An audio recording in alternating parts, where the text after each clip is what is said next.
Et les gens s'entraidaient beaucoup. Hein. Disons, dans toutes ces catastrophes-là, vraiment, le bon de l'humain sort. Hein.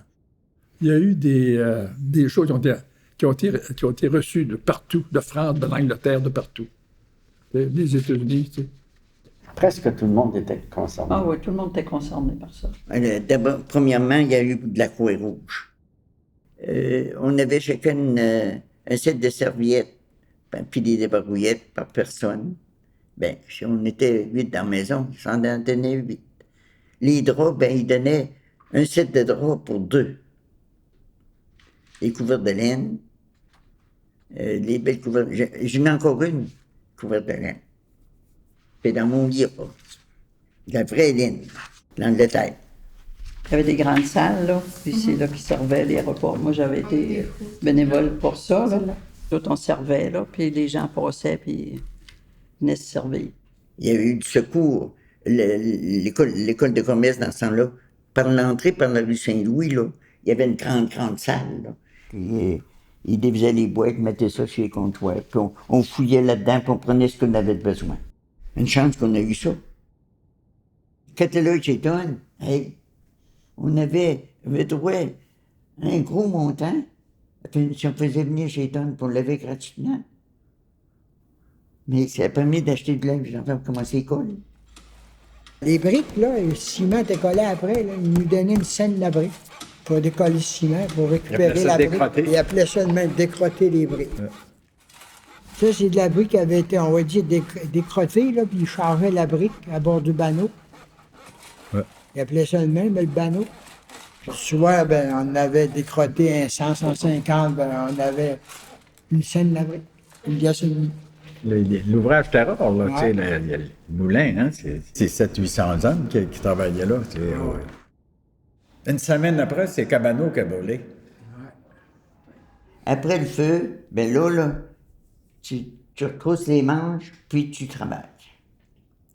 Dans l'été, les sœurs ont construit la maison. Il y a un contracteur qui a entrepris la reconstruction de l'hospice, et puis il y avait besoin, ça prenait du monde dans dehors, parce qu'il y avait tellement de monde mal pris, là. Puis là, il n'y avait pas de place pour ces gens-là. Là. Ils m'avaient demandé pour les prendre en pension. Puis, t'es malade, t'as une famille, puis là, il faut que tu recommences. Ça fait que...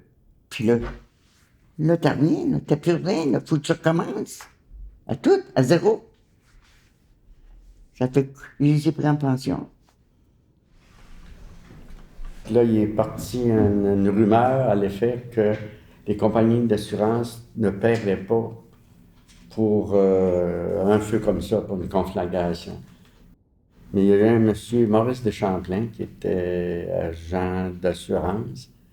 Il est allé voir les compagnies, puis il a réussi à régler le cas. Tout le monde, toutes les compagnies acceptaient de rembourser les pertes.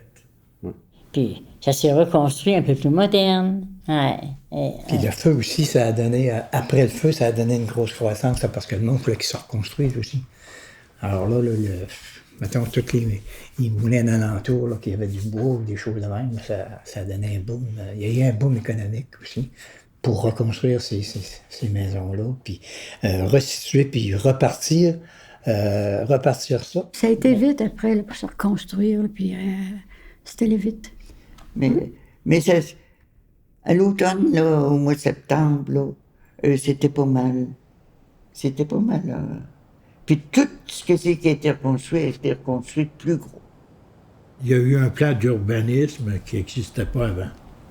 Donc, c'est un petit peu une amélioration. Mais je ne peux pas dire que c'est un mal pour un bien. Hein. Ça a encore été mieux de conserver la vieille partie.